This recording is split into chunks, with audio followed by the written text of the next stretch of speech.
Jai Hind Defense Aspirants. Welcome back to my YouTube channel SSP Success. Today we are going to cover a very important topic which is about India Bangladesh relation.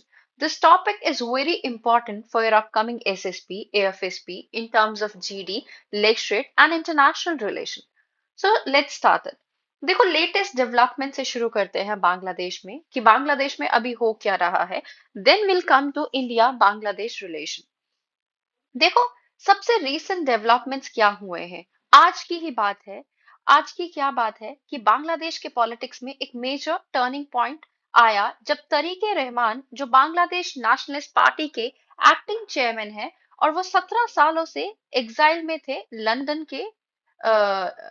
में right और वो ढाका वापस आए ये सिर्फ एक leader का return नहीं है बल्कि अपकमिंग फरवरी 2026 इलेक्शन के कॉन्टेक्स्ट में एक पावर शिफ्ट का सिग्नल है because Tarique Rahman former prime minister Khaleda Zia के बेटे हैं और उन्हें प्राइम मिनिस्टर पोस्ट का स्ट्रॉन्गर कंटेंडर माना जा रहा है उनकी फ्लाइट विमान बांग्लादेश एयरलाइन की थी जिसमें सिलहट एयरपोर्ट पर स्टॉप ओवर के बाद वो ढाका पहुंचे अराइवल के बाद वो पूर्वांचल का के 300 फीट एरिया में रैली एड्रेस करने जा रहे हैं जहां ऑलरेडी लार्ज क्राउड गैदर हो चुका है इसके अलावा अब हम थोड़ा सा और जान लेते हैं क्या हुआ है यहाँ देखिए यहाँ पे नेक्स्ट पैराग्राफ में देखो ये रिटर्न बिल्कुल नॉर्मल पॉलिटिकल इन्वायरमेंट में नहीं हो रहा है बांग्लादेश पिछले कुछ हफ्तों से सिवियर पॉलिटिकल वायलेंस फेस कर रहा है आप सबको पता है जो यूथ लीडर शरीफ ओस्मान हडी जो थे उन पर असैसिनेशन अटेम्प्ट हुआ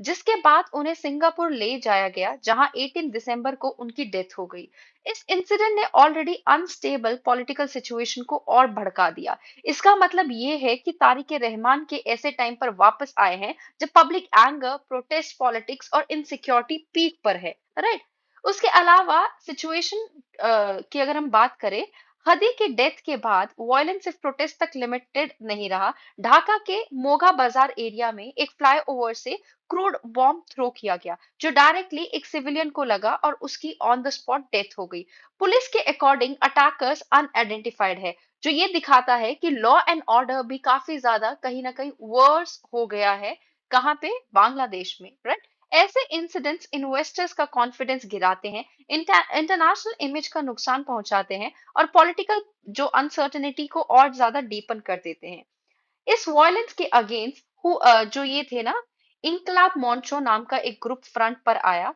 ये वही ग्रुप है जो जुलाई 2024 के अपराइजिंग के दौरान बहुत प्रोमिनेंट था उन्होंने शाहबाग में प्रोटेस्ट रैली की सेंट्रल शहीद मीनार पर सिट इन किया गवर्नमेंट को 24 आवर का अल्टीमेटम दिया उनकी डिमांड बिल्कुल क्लियर है हादी के किलर्स को 30th नेशनल इलेक्शन से पहले जस्टिस मिले ये डिमांड पॉलिटिकल प्रेशर को और इंक्रीज कर रही है राइट अब देखो इतना कुछ हो रहा है बांग्लादेश में तो बांग्लादेश की सिचुएशन तो कहीं ना कहीं अनस्टेबल है ही उसके अलावा अब हम देखते हैं कि क्या और क्यों हम डिस्कस कर रहे हैं इंडिया बांग्लादेश के रिलेशन को देखो इंडिया के लिए ये सब क्यों इंपॉर्टेंट है इंडिया के parliamentary standing committee on external affair ने एक रिपोर्ट पब्लिश की जिसका टाइटल है future of India Bangladesh relationship right इस रिपोर्ट में क्लियरली मेंशन है कि बांग्लादेश के रीसेंट डेवलपमेंट इंडिया के लिए 1971 के बाद सबसे बड़े स्ट्रैटेजिक चैलेंज हो सकते हैं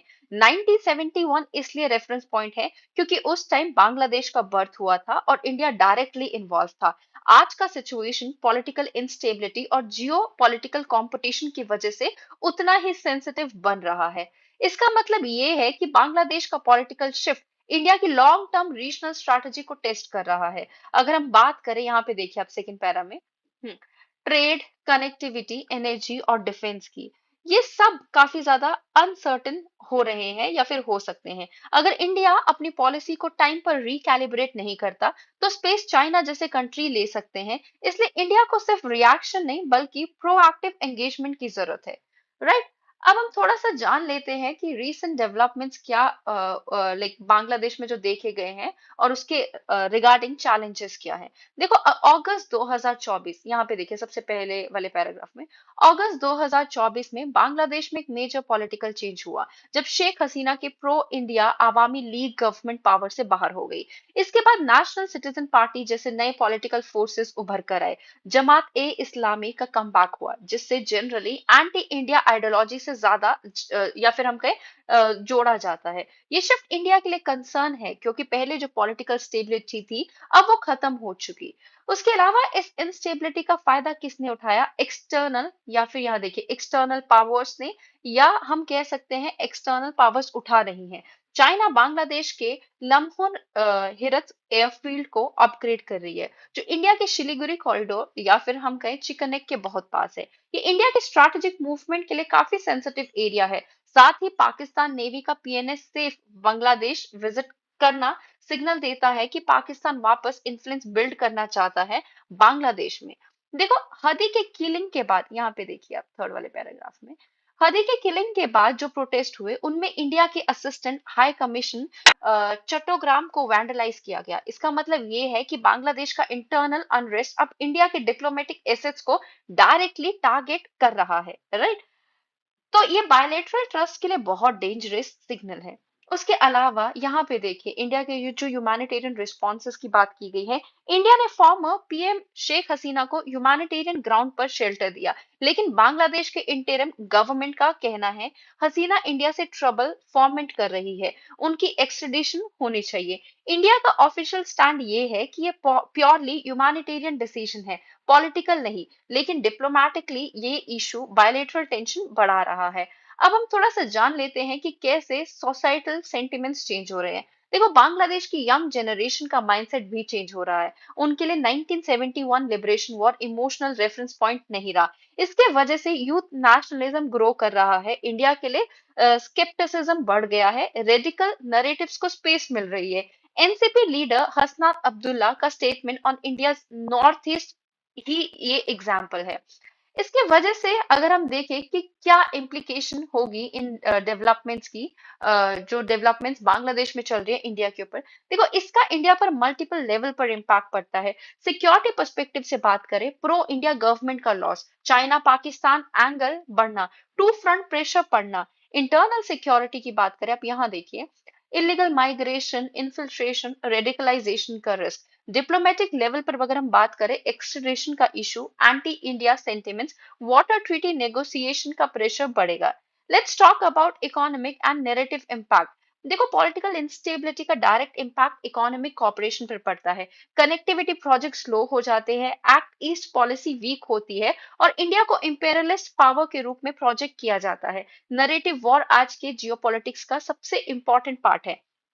लेट्स टॉक अबाउट अभी थोड़ा सा बांग्लादेश और उसकी क्या स्ट्रैटेजिक इंपॉर्टेंस है हमारे कंट्री के लिए। देखो, बांग्लादेश की ज्योग्राफिक लोकेशन इंडिया के लिए एक्सट्रीमली इंपॉर्टेंट है। इंडिया का वेस्ट, नॉर्थ और नॉर्थ ईस्ट से land border, bay of Bengal का एक्सेस और नॉर्थ ईस्ट कनेक्टिविटी सब बांग्लादेश से लिंक्ड है। बांग्लादेश एक रिवर सेंट्रिक नेशन है। पद्मा, जमुना और मेघना रिवर्स उसकी इकोनॉमी और एग्रीकल्चर का बैकबोन है। सुंदरबन जैसे इकोसिस्टम सिर्फ इन्वायरमेंटल नहीं, स्ट्रैटेजिक इंपॉर्टेंस भी रखते हैं। अभी देखो, इतने चैलेंजेस के बावजूद रिलेशंस हिस्टोरिकली स्ट्रांग रहे हैं। लैंड बाउंड्री एग्रीमेंट 2015 और मेरिटाइम सेटलमेंट ने डिस्प्यूट को पीसफुली सॉल्व किया है। ये डिप्लोमेसी का बहुत बड़ा या फिर हम कहें बेस्ट एग्जांपल है, right? Now let's talk about connectivity infrastructure. यहाँ पे देखिए, ये अगर हम देखें कनेक्टिविटी एंड इंफ्रास्ट्रक्चर पार्ट का, देखो रेलवेज, रोड्स, वाटरवेज और पोर्ट्स के थ्रू इंडिया अपने नॉर्थ ईस्ट को बांग्लादेश के जरिए कनेक्ट करता है। ये कॉपरेशन सिर्फ ट्रेड नहीं बल्कि नेशनल आपका इंटीग्रेशन का पार्ट भी है। बांग्लादेश इंडिया का लार्जेस्ट ट्रेड पार्टनर है और किसमें? साउथ एशिया में। Power supply, Maitree power plant, pipelines और लाइन ऑफ क्रेडिट ये दिखाता है कि रिलेशनशिप सिर्फ पॉलिटिकल नहीं, डेवलपमेंट भी है, राइट?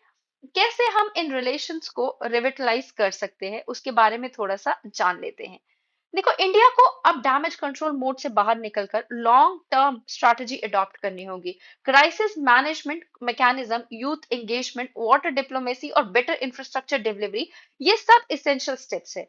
देखो, इसके साथ साथ इंडिया बांग्लादेश को अपने रिलेशंस एक डिसिसिव फेज में लाने होंगे, राइट? अगर India balance diplomacy, humanitarian sensitivity और स्ट्रेटेजिक क्लैरिटी के साथ मूव करता है, तो रीजनल स्टेबिलिटी भी रहेगी और इंडिया का इन्फ्लुएंस भी सस्टेन रहेगा बांग्लादेश में. So guys, that was all. I hope you like the video. If you like it, do like it, share it, and subscribe our YouTube channel SSP Success, because your likes and comments motivate us to make more and more videos on time. Thank you, everyone.